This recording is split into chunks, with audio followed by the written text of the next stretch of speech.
Welcome to today's Risk Scout webinar, ACH Evolution, preparing for Nacha's 2026 rule changes. We are so excited to have you all joining us here today. Now, before we do dive into today's webinar content, let's roll through some quick housekeeping items. We will be sharing out all of today's webinar resources in a follow-up email first thing tomorrow morning, so be sure to keep an eye on your inbox for the slides, the recording, and anything else you might need. We also want this session to be as valuable for you as possible, so we encourage you to ask any questions that you may have throughout today's session in the questions section of the webinar interface. We'll also be running a few polls today to better understand you all, our audience, so your participation is greatly appreciated. Now, in case it is your first time joining us here today, Risk Scout is a team of former bank examiners, BSA professionals, and fintech developers helping financial institutions grow and be more efficient and profitable. Through a full BSA, AML, and fraud suite, Risk Scout solutions increase revenue and decrease compliance costs and fraud losses by unlocking new deposit streams, automating compliance workflows, and catching fraudsters. If you're interested in learning more about how we help community banks and credit unions every day, visit riskscout.com and get in touch. January is National Human Trafficking Prevention Month, and the reality is that traffickers often rely on community financial institutions to move money under the radar. That's why we're partnering with Hope for Justice, an advocacy group focused on stopping exploitation and supporting survivors, to bring you next month's webinar, Breaking the Chains, How Bankers Can Fight Human Trafficking. In this session, a law enforcement professional will be joining us to cover how to identify exploitation, when to loop in law enforcement, and how to write SARs that support real-world investigations and protect vulnerable victims. Visit riskscout.com to save your seat today, or click on the link that we're posting in the chat to save your seat. Today's webinar will be led by Ryan McInerney, Risk Scout's Chief Product Officer, and Kristen Parker, Risk Scout's Senior Vice President of Compliance and Operations. Ryan leverages his extensive regulatory and technical background to create software solutions that solve critical industry problems. Before joining Risk Scout, Ryan served as a national bank examiner at the OCC, where he was a key member of the Northeast District Committees for Compliance and Commercial Credit, working to address challenges facing community banks. Kristen is a seasoned BSA AML expert with extensive experience building and implementing monitoring programs for higher risk industries. She has contributed to significant updates in the FFIEC manual, provided practical and risk-based AML guidance at industry events, and played a key role in the development of Risk Scout's innovative BSA solutions. Kristen was also recognized by her peers as PBC's 2024 Compliance Person of the Year. We are so excited to have these two joining us here today. And without further ado, I'll go ahead and pass the baton over to Ryan to dive into today's content. Ryan, take it away. All right. Thanks, Ethan. Thanks everyone for joining today. I know the Nacha changes that are coming up, it feels like they've been out in the news for a while, but now that it's getting closer, it's on the tip of everyone's tongue. So today we're just going to go over what's coming, some of the differences between the receiver and the originator side. This new guidance does point a lot more to the receiver side, so we'll spend a little bit of extra time there. Talking a little bit about data availability, kind of what speed you might want to be doing some of this analysis, and then if you are to potentially miss some of this, what are the penalties, who's actually looking at it, and then lastly, some check the box items on what you could be looking at when you go back to your institution after this. So just jumping right into what changes are coming. That's right, but Ryan, I'm going to stop you there. Before we get into the changes that are coming, we want to get a finger on the pulse for how confident you at your institution are feeling about these upcoming rule changes. You can have a couple different options here. Maybe you're feeling very confident. You're already in your preparation processes. Maybe you've just talked about it internally. Maybe you're not really sure if your tools are adapting, or maybe something else entirely, not feeling confident. And heck, maybe that's why you're here. So we'll give you all just a couple seconds to get your responses in so we can kind of get a feel for how everyone's feeling about these upcoming rule changes. Excellent. Well, thank you all for helping us get that baseline here. We'll actually turn these results around and take a look.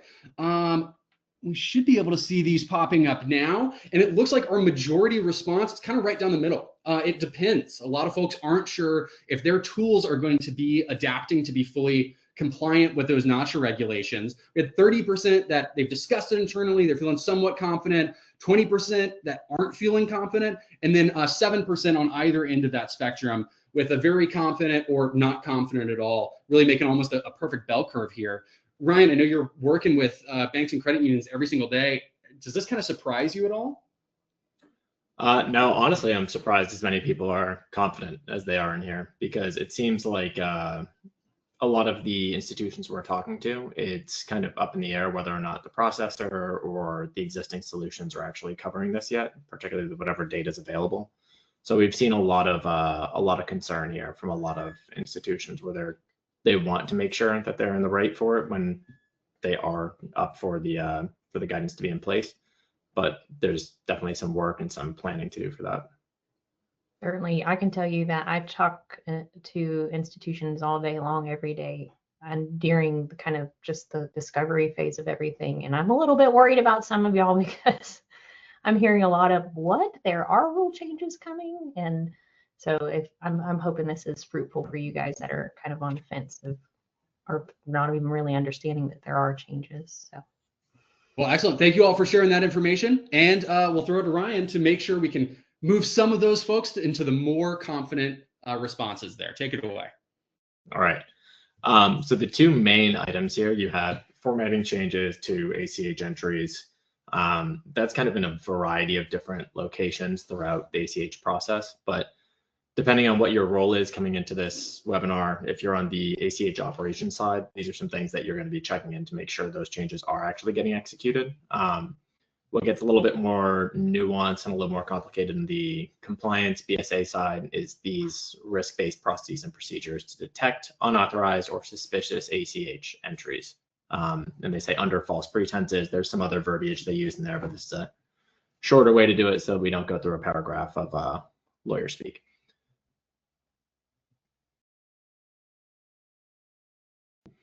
So the change timeline, these changes go out all the way to 2028. What we're going to focus on is the majority of the changes that are happening in 2026. And so for those, there's going to be some changes in the formatting initially just for the batches on that payroll purchase side of things. Then the fraud monitoring that's required for everyone by June. And if you're a large originator, that's going to be required in March. And we'll go through what a large originator actually is. And then lastly, there are some changes to the definition of what an international ACH transaction is. And so we'll talk a little bit about that as well. Okay. So phase one, eligibility. This is probably a lot of the stuff that y'all have seen up to this point. So if you're an originating depository financial institution, you have over 6 million entries in 2023.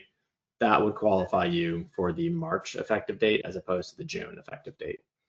Similarly, if you're a receiving depository financial institution, you receive over 10 million entries in 2023, that would qualify you for the March deadline as opposed to the June deadline. Depending on who your vendor is, your core, what the processes you might have been putting in place or had in place up to this point, some of them might be playing catch up at the same time that you are. So there might be a point or a portion of time where there are some additional manual processes you have in place just to make sure that the solution that you're implementing is actually fully covering you when the time does come due. And we've talked to a lot of institutions that seem like they're approaching some of this manually in the beginning just because of that delay in the vendor help. Brian, for them to understand what their entries are, totals are, what's the best place for them to get those numbers to understand their deadline? Yeah. So you can either talk to your processor, talk to your ACH operations department. Whoever's handling that should have an idea of the actual count of entries that you guys have in those categories. That was a trick question because if you're doing your risk assessments, you should know that. So look back at your 2023 risk assessment, and if it's not included in there, we need to have a different conversation.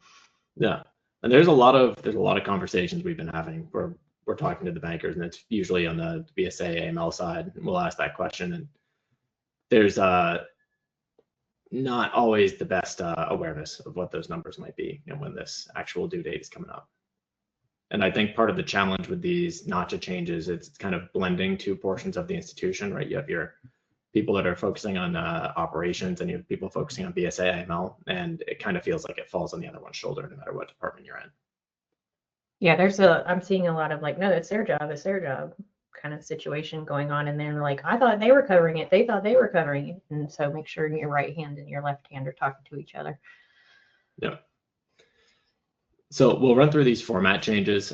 You guys are going to get this deck. There is even more information on this if you start to look it up from the Nacha issuances. It's not incredibly detailed, right? These aren't the most complex changes in the world, but they are changes nonetheless. So this first one on the payroll purchase edition, so that's going to be in the company entry description field. And basically you have to add payroll in there if it's employee compensation. And so that could be bonuses, it could be payroll, that sort of stuff. And then you have to put purchase if it's for the purchase of goods and services. That could be online or acquisition of physical goods. It depends on how that transaction is actually being used, or those transactions are being used by the originator. But so those have to go in that company entry description field. This would be something you're talking about with the ACH operations department, potentially with your processor or whoever's putting these payment entries together for you. This doesn't impact SEC codes, it doesn't impact the structure of the underlying record, which are like the individual entries. This is just the batch company entry description field. Okay. Ethan did not like that I was using so many colors on here, but I wanted to highlight different things. So for the format changes on the IAT side, so that's the international ACH transactions, this is actually a change on the definition of what IAT is. And so formerly it was if the ACH portion was the actual part that was going internationally. What they've changed that to be is if the ACH component is part of a larger international payment. So like, let's say there's a few different strings or a few different components of the payment that's getting it overseas, whether that's going through a fintech or it's going through some other entity prior to making the this kind of jump over the ocean, or I guess over the border. If that is if your ACH portion is part of that, even if those fintechs or somebody else are in there, you're still responsible for coding that as an IAT. So apparently a lot of these were being coded as domestic, which I mean, we'd seen a little bit of that. Apparently it's a pretty large problem for Nacha to be making this change, but it does not change the SAC code for IAT. What it does do is just change what is actually considered IAT.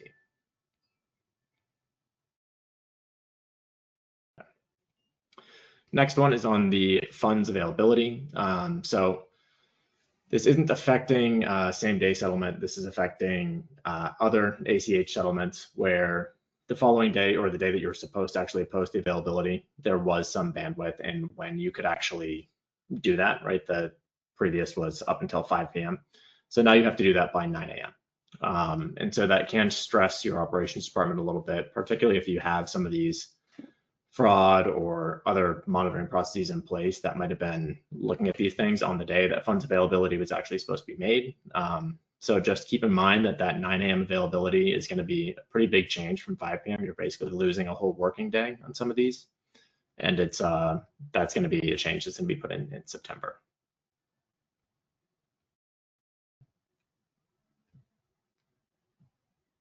All right, that brings us to our next poll question now that we've run through what these changes are that are coming down the pipe. And we want to know kind of what Ryan touched on a little bit here, who at your institution is actually responsible for helping meet these requirements. Got a couple different options here, and you can select multiple if you would like, if maybe multiple teams are owning that. That's everything from operations to your fraud department, to BSA, AML, or is it someone else entirely that we didn't even list here?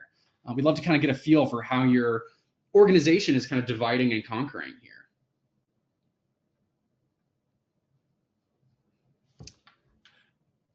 All right, and sorry, while we are getting these answers in, Ryan, we did get a question about, do these time changes only impact business days, or are there any impacts to weekend times for ACH clearing as well? Can you maybe answer that? It should be for the business days, so it's going to be like whatever the agreed upon settlement date is. It's changing that 5 p.m. timing to the 9 a.m. timing on that settlement day. So it's not changing the count of days or the agreement of the settlement date between you and the counterparty institution. Excellent. Thank you for that clarification. And thank you all for getting your answers in here. It looks like the overwhelming majority of y'all are leaning on the operations team to meet these Nacha requirements. Almost 90% of folks followed, about half of that much with the BSA AML team, a little bit of emphasis on fraud, and then only a handful of others. Kristen, I know you mentioned that you're talking with BSA fraud teams all the time. Is this kind of how you're seeing it play out in practice? Yeah, I mean, I think a lot of the operations teams are probably getting better Nacha information or more frequent Nacha information about these updates. So that's why we're probably seeing a portion of folks just not even know these were going to be rules. But this is going to cross over into a BSA and fraud team perspective too. So if there are, it is just as critical for the operations team to involve the BSA and fraud teams in this conversation, because they're going to have a big play in this area. Now, the operations team may be the ones who's decisioning those initial, potentially fraudulent situations that need to be escalated first, but they need to be escalated to the right parties. So they can be the detection zone, but they need to detect and then redirect to the right party for that final decisioning, which should always involve somebody in the BSA team. Excellent. Well, thank you so much for that. And I think we can get into receiver versus originator. Okay. So I'm going to start off on the receiver side. So this is now a requirement for active ongoing obligation to monitor incoming credits for suspicious or fraudulent activity. There is an allowance for risk-based monitoring here. I think you guys should remember in one of the earlier slides, I said risk-based procedures. That's really important because depending on what your volume is or the level of complexity for your receipt of payments or your origination of those payments, that's going to influence what you actually have to do here. A lot of the questions we've received up to this point are, do you need to do this real time before something posts? The rule does not mandate pre-posting. So pre-posted analysis, you can do this after the fact, especially on the receiver side. That typically makes more sense to do this slightly after the fact, and then you can put the hold on the funds, or you can wait to actually settle it. And this isn't shifting any of the liability for these payments from the ODFI to the RDFI. It's just basically saying that the RDFI has more responsibility in actually looking at some of this stuff and trying to prevent fraud just as much as the ODFI is. But that liability piece, on the transaction, you're not liable. Where you are liable is if you aren't doing this sort of thing, is where you can face those regulatory penalties from Nacha and findings from auditors, regulators, that sort of thing. Anything to add on that, Kristen? I think that's going to be quite a shift for some folks. A lot of the receiving institutions just are like, okay, we'll post it because it's the ODI's problem. There's really a problem here. And I think that's going to be a big shift for some of you guys. So really need to be focusing some of your planning meetings on that receiver side and really kind of echoing the responsibility of the institution from that side. Like make it a message that goes out to all parties and involved in that process, because if we're in a situation where we have folks that have been probably processing in a lot of these institutions, we talk to people all the time and they've been in their role doing this type of work for 20-30 years, not seeing a whole bunch of changes like this to this level. I think it's going to be really important that you emphasize it so that they know from the receiving side it's just not a simple just go post now situation. Hey, Kristen, sorry, before we move on, we had a question I think pertains to that. Somebody was asking if these Nacha rule changes should influence policies and procedures. What's your take on that? Oh, absolutely. You absolutely should be in your procedures listing out what exactly the steps are for, who is responsible for, from the originator side and the receiver side, what the processes are for those types of transactions how they're being monitored, who's responsible for monitoring, and who's responsible for escalating potentially suspicious activity that needs to be reviewed, and who has the ultimate decision for, declining a transaction or, whatever the next process is for that. There's certain rules that BSA has to follow. The folks that aren't in BSA don't often get socialized that there are certain dollar volumes that we have to in BSA report beyond our own four walls of our institution. We have to report to law enforcement potentially suspicious activity over certain dollar amounts. So I think it's really important that in those procedures that, again, you always include that escalation of any dollar amount to that team, because they could also already be investigating something that on this person or this business, and that could be context clues to their final conclusion of what's next. Yeah, and the guidance does require that you're performing an annual review of those policies and procedures, making sure that those continue to align with your risk profile and the types of payments and types of activity that you engage in at the institution. So for some more practical information here about kind of what you can be doing when you're looking on the receiver side, we just put a few examples in here. These will definitely vary based on the types of activity that you all have. And some institutions have different types of fraud, different types of concerns than others. So one of the first things you can do is account profiling. So identify any accounts or any potential archetypes of customer you might have that have higher risk of fraud. A lot of times that's going to be someone that's associated with higher returns. A lot of times it can also be new accounts. So with those, if you have any way to kind of escalate the type of monitoring you're doing on those accounts, that would be something that is typically going to be have some value for you. Flagging abnormal SEC codes. So there are certain SEC codes. If you're on the BSA compliance side and you're unfamiliar with that, a standard entry class code. Those are going to be typically specific to, say, like a business or a consumer. There's some situations where you might see some of those codes and you're like, oh, that doesn't make sense on that entity. So if you're doing this manually and you're doing some scans or checks, that's something you can look for. If you have a vendor, it's definitely something your vendor would or should be looking for. Abnormal payroll or IRS activity. I mean, we just kind of shoved these together because they look similar, but basically look similar in terms of like a scanning perspective, but you're looking for multiple payments from different originators or multiple tax returns that wouldn't really make sense going to one individual. So if I was getting, say, like 10 paychecks every 2 weeks, or if I was getting a variety of different tax returns, that sort of thing, that was also something that people were looking at during the when people were getting stimulus checks or the I can't remember the actual name for this now, but during COVID. I'm picking up what you're putting down. I can't put my PPP loans. PPPs. Yeah, that's the one. But Kristen, anything to add on those typologies on the receiver side? I think it's going to be important as you look through these typologies to, multiple payments from different originators, depending on the type of relationship they are, could be completely normal for them. If you think about law firms in some cases, or you think about folks that are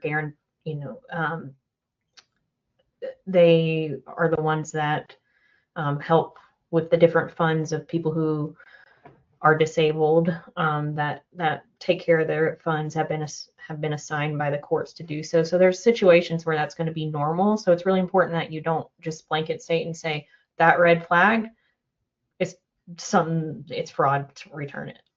Just like make sure you take your time to also learn who your customers are, because you should have the ability in the technology that you use to exclude certain folks from being flagged if that's normal for them for certain typologies and scenarios. So just be cognizant of that, so you're not sitting here working a bunch of false positives all the time too. Yeah, and I'd be cognizant as well as if you're doing this with a vendor, making sure they have some sort of segmentation or something that's a little bit more nuanced than just kind of, if this is over X number, then block it or hold it, because that's probably going to result in a less than ideal situation for your customers, and it's going to be a lot of work for you all as well. Okay, on the originator side, so again, risk-based processes relevant to authorizing transmission of entries, and you're trying to identify any of those entries that are potentially done fraudulently or under false pretenses. So You're monitoring all ACH-based credits, but that's including on us. So even if these aren't settling on the ACH network, you're still looking at those on us transactions as well.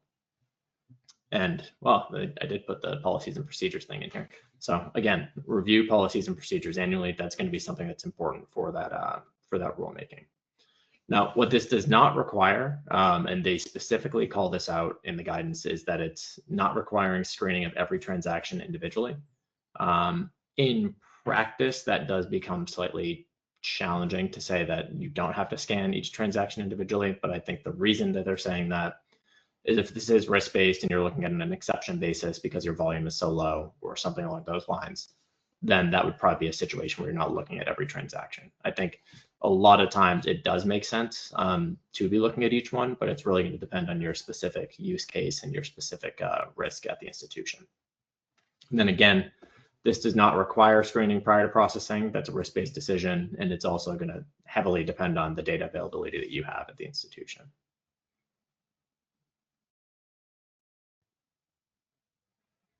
Okay. So we talked a little bit about that account profiling before on the receiver side. It's still just as relevant on the originator side. The same thing with the SEC codes. What does change a little bit on the originators is suspicious company entry descriptions. Sometimes there can be things in there that don't necessarily make sense. And the other things that you can look at are on the batch side. Say, for example, in the payroll batch, if there's a new recipient or there's maybe some new entry in there that's going to a foreign country or maybe an institution that you've never seen before, those can be things that, that you should be looking at. Again, segmentation here, particularly on the originator side, is going to be really important because to Kristen's point, if I have somebody that does a lot of payments to a lot of different people and that's normal behavior, I don't want to get flagged every time they add a new recipient. Versus the other side, if I have somebody that's only sending to the same people and they've only been sending to those people for the past 10 years and now they're sending something to Somalia, I probably want to know about that difference. So making sure that segmentation is appropriate for the different types of originators you actually have. Kristen, anything to add on that? No, you nailed it. Yeah. And again, if you don't have high origination volume, that might be something where you don't necessarily need a vendor. So I'm always going to say, like, we're willing to help whoever needs a solution, but there are some situations where you just might not need that. So we're always happy to, I'm always happy to tell someone if that's the case. And I think you should be wary of that if someone's trying to push you one direction, if you have incredibly, incredibly low volume. Okay. For the actual interdiction of fraud, originator versus receiver, typically it's going to be easier for you on the receiver side. That's again because you have kind of that wiggle room between when you actually post availability of those funds, although they are shrinking that window for you a little bit by making that settlement date 9 a.m. versus 5 p.m. You do still have time to review those entries prior to posting availability. I would highly recommend whatever process you have, whether that's manual or if it's something with a vendor or an automated solution, that you're getting that analysis done prior to actually giving availability of the funds to those individuals. Mm-hmm. Yeah, I think that is lost on some people. They're like, well, I could post it and then review it after the fact, because I've never had fraud in this area before, but there's a lot more liability on you now to not do that. So, and just be cognizant. I know some of institutions, we serve teeny tiny institutions to like multi-billion-dollar institutions. The teeny tiny guys sometimes there's only 10 to 14 of you at the institution. So you got to be, maybe your volume is so low that, again, Ryan's point, you can make a risk-based decision not to do so. But, you guys wear a lot of hats. So just be, as you're building out your policies and procedures, we are keen at saying this at Risk Out. Don't over-engineer your programs beyond what your capabilities are. You have certain requirements to cover certain risks, but it's also a risk-based decision what that includes. So just don't try to be the hero for your regulators and say we're doing all these things. If it's not repeatable and not scalable for you, you're going to get in trouble because you're not going to be able to do it on a daily basis. And if your policies and your procedures say you do, you're going to be held accountable for doing what you say you're doing. So don't pin yourself in a corner. Make sure it's reasonable and achievable for you. Yep. Yeah, and that's why I even bring up the manual versus automated piece, because is it going to be easier if it's automated and you have it set up? Certainly. But if you don't have the capability to do some of this stuff, or if you're over engineering those processes, it can be, yeah, it's not the best situation. Ethan, would you mind going back one slide just for a second? On the originator side, what we're going to go through next is kind of going through real-time, near real-time, or nightly batch. Inherently, it's higher stakes on the ODFI side just because you are ultimately responsible for those payments. So just something to think about there.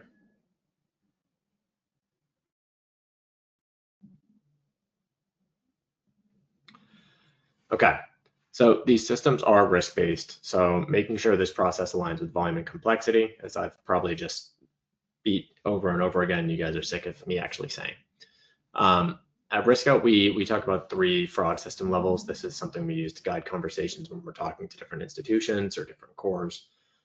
Level 1, level 2, level 3 are really the frequency in which we can get data and then status that data to provide alerts and provide information.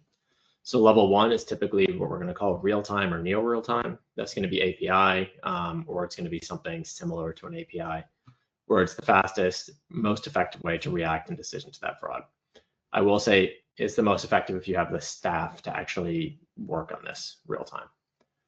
Level 2 is going to be intraday files. So we'll typically see somebody providing something, say, every hour, every 3 hours, every 4 hours, whatever that cadence is. It's probably the most common. It can also be the most cost effective because sometimes, depending on your core, your processor, the API can be prohibitively expensive for the actual amount of risk that you have in that area. And then lastly is going to be this nightly batch. Nightly batch really is a little bit more reactive than it is proactive in terms of some of this fraud identification, but that doesn't change the fact that it's valuable. And with ACH, sometimes you haven't even posted those funds yet. So nightly batch works and can work pretty well on the receiving side, as long as it's not something that's same day settlement. And if you have the same day, you're probably looking for more of that level 1 to level 2.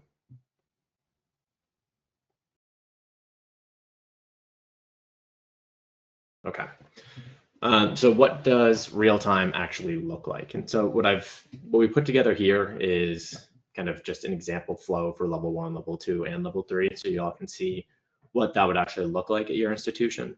So typically in level 1, the originator is creating and queuing that batch for processing. Whatever your system is sending that batch or line by line to a fraud system prior to actually sending it to the ACH network. That's just going to depend on the system, but that could be your fraud vendor or the actual processor you have, whether or not that's going batch or line by line. At that point, the system's going to flag some of those items as potentially fraudulent. What they'll do is they'll inform the processor to hold those for however long the processor can hold them. What we've seen for the most part from these processors is if you hold those transactions, after X number of minutes, they're still going to send them if they haven't received a response from you to reject it. So let's say that's 15 minutes, let's say that's 30 minutes. Thinking about what your level of staffing is and your ability to actually do that is going to be really important there. What's also going to be really important is if you have taken this approach, consider how you're setting up your model is to say, if this is risky enough, just automatically reject it versus hold it. Because if you're not going to have time to actually review the held transactions in that 30-minute window or whatever the window is, they're ultimately going to get processed. And even though you identified it, that money is still out the door. So something to think about there. Kristen, anything to add on that? Yeah, I mean, that's such a critical thing also from a customer experience side of things. What you're, everybody's always asking us about real time. Ryan will touch on availability of real time here shortly, but I think it is a lovely concept. It is harder to execute for a lot of cores, but it's also from a staffing and customer experience side of things tough to execute on for many reasons. A lot of because you're on a crunch time frame to make those decisions, and if you're not, and you do set it to automatically reject, what if it is good, and then you've created a customer experience that is poor. And I worked with a guy one time that said, The only reason a customer leaves a bank and goes to a different one is if they're mad at them. And the last thing you want to do is create situations like this erroneously, or unintentionally to upset a customer to lose one. Mm-hmm. Okay, so on that real-time side, sometimes attempting to get that data can be a bit of a challenge. So for some of y'all, it's prohibitively expensive. Depending on the actual risk or maybe the amount of fraud we even have in this area, the cost to access the API might be more than all of that over the past few years. Now, that's not to say that's always going to be the case, because a lot of the conversations Krista and I are having, it seems like fraud in this area is starting to elevate more and more. So that might have been the case historically. Some of these patterns are becoming more common though, and that's probably not going to be the case going forward. Technologically, sometimes the core or the processor just can't get you that information at the speed that you're trying to get it. A lot of times that's when we're seeing people fall back to intraday, and intraday frequently can work really well, especially on the ACH side if you time it when the batches are actually getting processed. What I will say is on it's a different webinar altogether, but on wires, intraday isn't really going to be as effective because typically you've already sent the wire out. So unless you can do some work here to make intraday work, if you've set up the operational processes to provide that information prior to you actually executing that stuff. Maybe it's not coming directly from the processor to the vendor, but you might be able to set something up where you're providing information first and then you're actually giving that to the processor. There's a lot of different ways to go about this to do those checks if it's not supported by your vendors. Lastly, I wouldn't really push into real time if it's something where you don't have a lot of volume and it's unnecessary for what you're doing. So just think about what the actual risk is, and that's when you're trying to do this type of thing. Okay. So level 2, working on intraday. On the introduction flow for intraday, so the originator is going to create and queue that batch for processing. Processor sends that batch to a fraud system every X number of minutes. Ideally, we're doing this with some sort of lead time prior to when you're actually executing that batch. And then the system's flagging those items. The FI user, typically, if it's being sent via batch, is having to go into the processor or the vendor to actually make changes there. When you're looking at the API side, you have communication that can typically go to your fraud vendor and back from your fraud vendor. If it's on intraday batch, typically that's being transferred by SFTP. And a lot of times the vendor isn't communicating back to the processor or the individual that sent that information to the fraud vendor. So that's when you're usually going to be working in two systems. A lot of times, maybe you're doing some of the investigation in the fraud system, then you're going back to the processor to actually stop something. Anything to add on that? This is the most realistic situation we have when we run into this in the next day. But this is the reality of what most of our institutions are living in, is in that intraday file decisioning, and it's completely reasonable, and it's, I think, almost just as effective as real time or logical for your cores to process it too. Yep. Okay, last but not least is the nightly batch. So originator is creating the batch for processing. They're sending that, and then they're sending the batches that have already been sent to the fraud system every night. And they might be sending those as whole batches or line by line, whatever it might be. At that point, the system's flagging any of the potential items that need to be reviewed there. It should be populating them in the fraud or the AML system, and you're investigating those and requesting returns where appropriate. Can be just as reasonable depending on what the volume and the risk is that you have at the institution. Okay.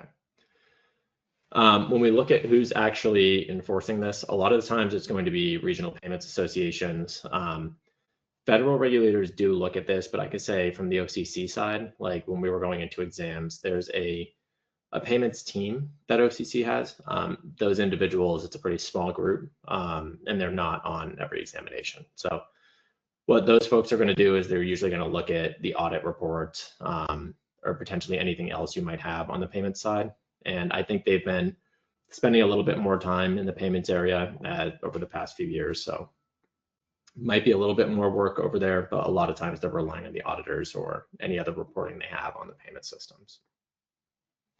One thing that we've talked about is a lot of times the whether a regulator, the payment association auditor is going to see something here is if something's been reported by another entity on your about your processing. So it's kind of on an exception basis. You're going to see more scrutiny. So it's just something to keep in mind there as well.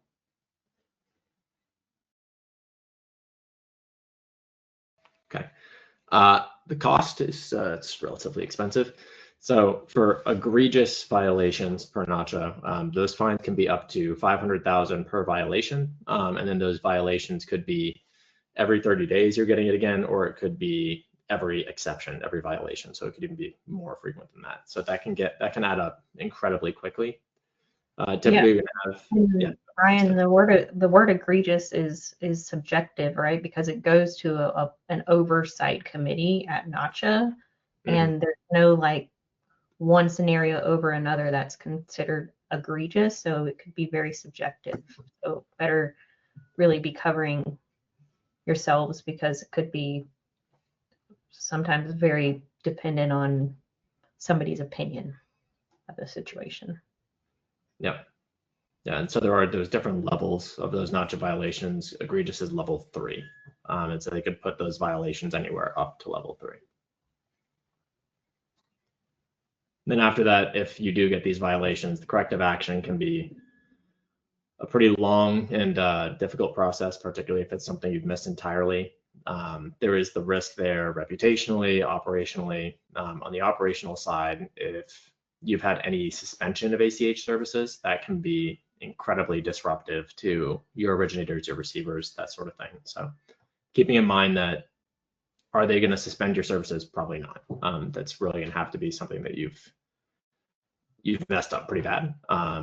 But any of this, you're not going to want to deal with any of these sort of things.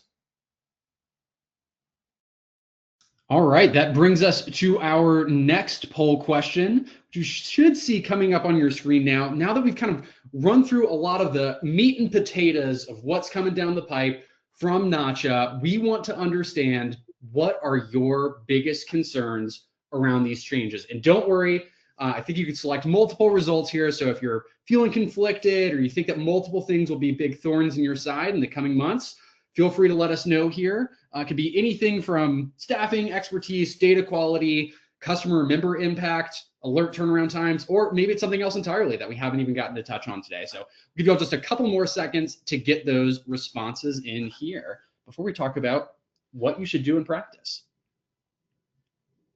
All right, thank you so much. Y'all are quick on the draw today. Greatly appreciate that. We should see these results turning around and showing up here. Looks like the overwhelming majority of our audience today is most concerned about staffing and expertise, which I think unsurprisingly goes in line with our number 2 response, which is those alert turnaround times. It's hard to turn around an alert quickly if you don't have the staff for it. We then have that followed by data quality, either getting that or processing it quickly. Then those customer member impacts finally followed by other. Ryan, does this kind of line up with what you were expecting to see today? Yep. Yeah. And I mean, a lot of the things you're seeing here are typically the situations when somebody starts to look for a vendor, because you're trying to improve the speed with which your existing staff can do things, and the tools they have so they can be smarter about it. When you're trying to find new people, especially if you're in some of these different locations that aren't necessarily right in a big city, it can be difficult to find someone that's already trained up on this. So really what you're trying to do is make your people more effective so they can do more with less. That same thing goes for the turnaround times. So it's definitely what we've been hearing from vendors, from FIs and from other vendors that are doing this.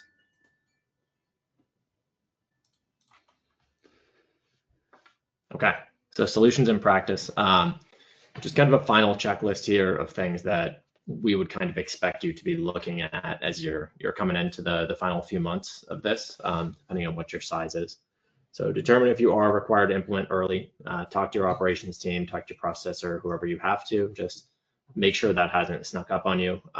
Keep in mind that those are based on 2023 volumes. So when you do ask that question, it's based off 2023, not 2024 or 25. evaluate your risk exposure. So on those fraud levels, 1, 2, or 3, which one's appropriate? And that might change based on the receiver or the originator side. It might change based on specific payment types, but just keeping in mind that you have those different options for the speed with which you can do this sort of decisioning. On the vendor side, talk with your core, your processor before the ACH vendor. A lot of times, if you are talking to a vendor, they're just going to say, yep, I can do that thing. Make sure that the data is available for you to actually get that sort of work done. If they do support it, but you don't actually have the data to provide for it, that's going to be kind of an unpleasant surprise when you go to implement. Review staffing, inform what speed monitoring is appropriate. Also determine whether or not that staffing might be a hindrance or a reason that you need to get a vendor or maybe some sort of consulting, other arrangements to kind of elevate what you can do in the space.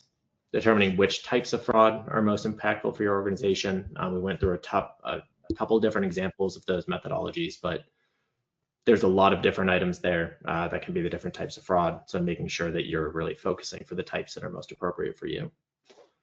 And then lastly, this is talk with your ACH ops team. I think what's important here is when you look on an enterprise level, there's a lot of people that are involved in this process. It could be the operations team, it could be treasury management, it could be BSA, compliance, senior management, and just generally. So all of you guys really should just get together, talk about this, figure out who has the responsibility, how are you going to segment out permissioning here the right way, how are you going to communicate between one another so you're the most effective. Yeah, I would designate a person responsible for ensuring that you are ready and compliant by your deadline. There needs to be one party who's, whether it's a project management person, if you have that luxury of having one at your institution, or a party involved, but somebody who's going to make sure that you guys adhere to deadlines. In banking, we don't move very quickly. We all know that. And so this is something that the deadline isn't going to move on. And so you guys need to have regular cadence of meetings until you figure out what your processes are going to be. And I would get in contact with your core sooner rather than later, because they're going to see a lot of more questions coming up for people who haven't realized this is coming. So get in line and make sure you are reaching out to your relationship manager there and saying, how are you going to help me cover this? Or what's my availability at the minimum? What's my availability for getting ACH data to adhere to these?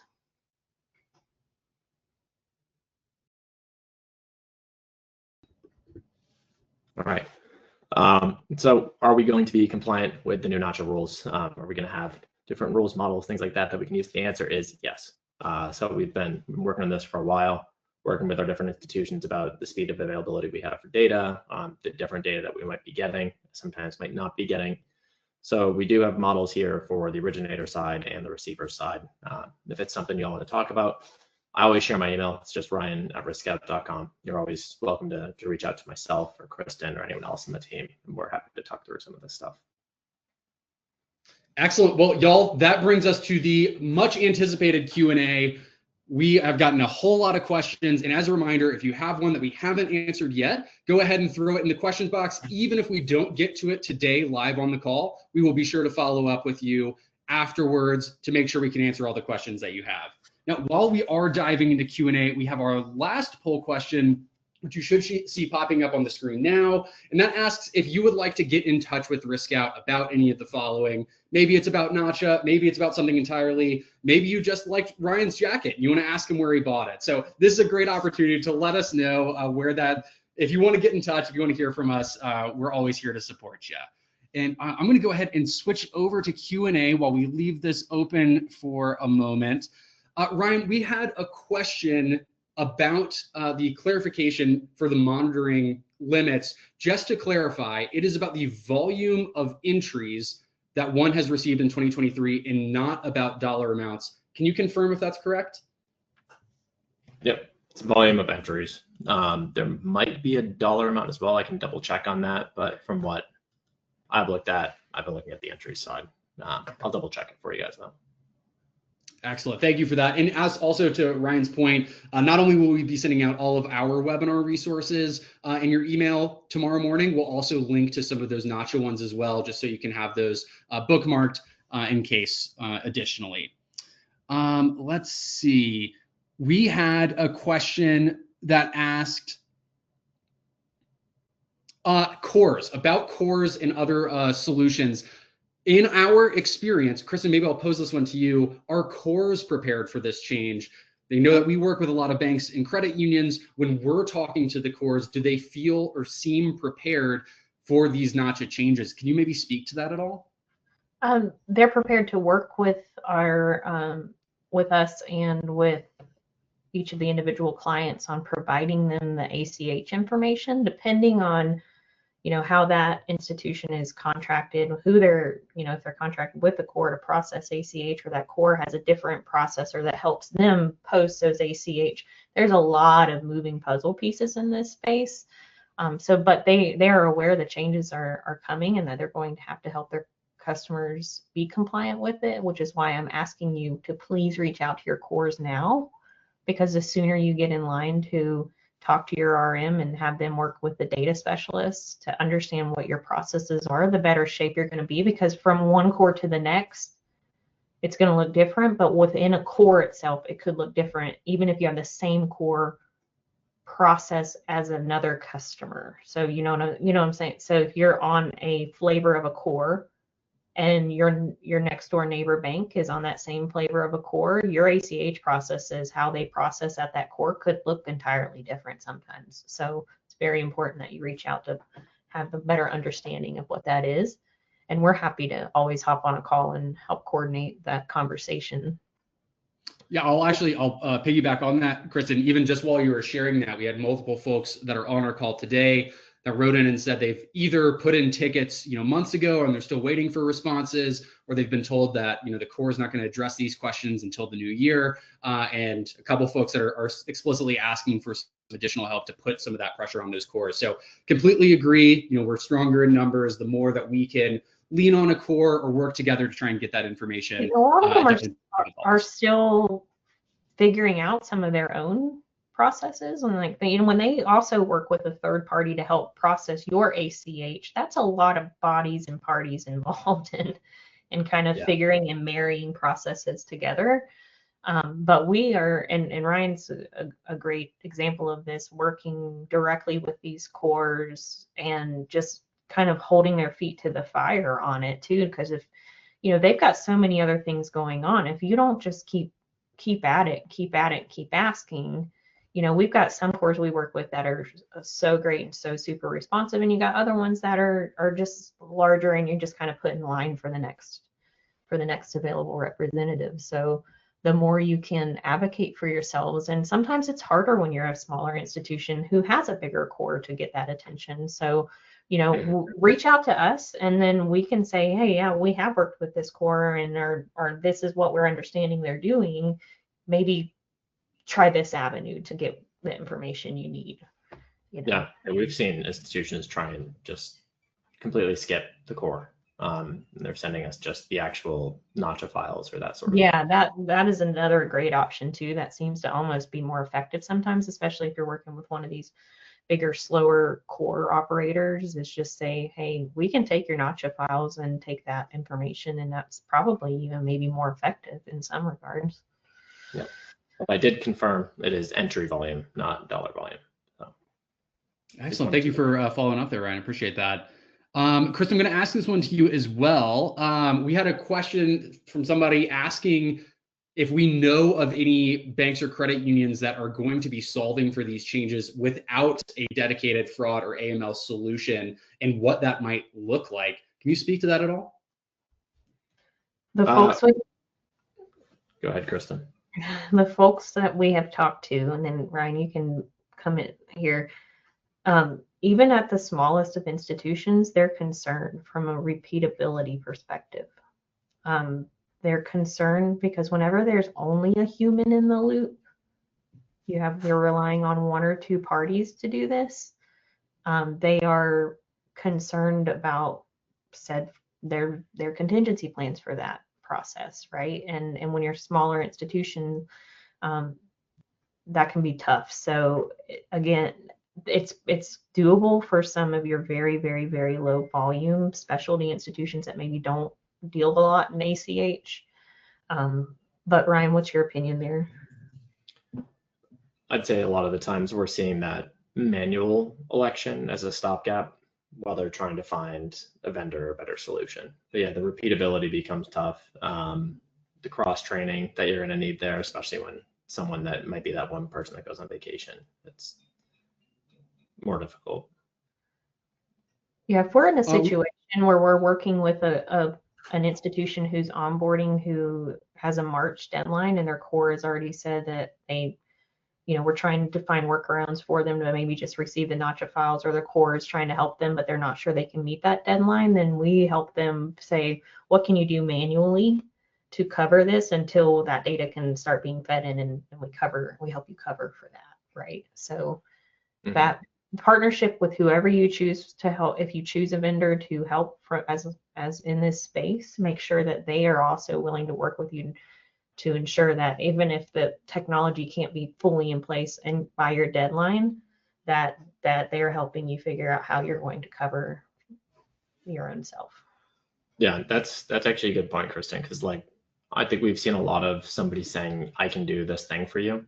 And then when you say, okay, can you work with Jack Henry, or can you work with somebody else, to say, no, it's your job to get me the data. And if you guys don't have the team or the bandwidth to start doing that, you can end up with a solution that you can't really operate if they're not working with the data themselves. We had a question that asks if there's a guidance available about notifying ACH originator customers about the new company entry descriptions like payroll and purchase. Is that something that Nacha has put out, or a resource that you know about, Ryan? What Nacha's put out is, let me see. So if you go into the 2020, I think it's 2025 rules, might have been 2024, section 2.2.4 is the unauthorized entries. I can double check where they have the formatting change there. And so Ethan, if you have the contact for that, I can follow up with them on it. Yeah, absolutely. We'll definitely follow up there to make sure you're as prepared as possible. I know we had a whole bunch of questions, but I want to ask one final one, and that is asking at what threshold is considered low volume? When we've been talking about, whether we do real time, intraday, night batch, what would you kind of mark as low volume? You can't really just go based on volume of dollar volume or entry volume, because it's going to be really different, right? If you had a low number of entries, but all of them are high dollar volume entries, that's going to change. I think it's a little nuanced there. I can try and think of something, but I definitely can't give an actual number, because it's never as simple as an actual number. Unfortunately, not quite a science, unfortunately. It's the most regulator answer I can possibly give. It's always, I was like, so typical OCC. Yeah. But well, y'all, I know we did not get through all of the questions that we had here today. And like I said, we'll follow up and make sure that you can have as many of those responses as possible. We've also talked about potentially creating some kind of document, like a physical checklist that you could download, or other of those guidances compiled into one place. So if that's something that y'all are interested in, let us know. And that's something that we can try and put out in January as you folks are continuing to prepare. But that is all of the time that we have for today. I do want to give a big thank you to Ryan and Kristen, not only for taking the time today, but for all of the research they've done, and not only preparing this deck, but RiskOut's own solution to be as compliant as possible. So I know it's a lot of work behind the scenes, and we're all very grateful for that. For the folks on the call, be sure to keep an eye on your inbox. Like I mentioned before, we will be sending the recording, the slides, the resources, and some answers to the questions that we didn't get to out tomorrow morning in your inbox. So keep an eye out for that. We also will have a brief survey following this webinar. So as you close out, you'll see some questions pop up where you can give us some feedback. We would love to hear what kind of webinar topics you want to see covered in 2026, and any other thoughts that you might have about today's session. And of course, if you do have any additional questions, if you want to learn more about RiskOut, if you just want to say hi, You can see our contact information on the screen. You can always come visit us at riskout.com. We greatly appreciate your time. We hope to see you on our next one. Thank you all so much. Thanks, everybody.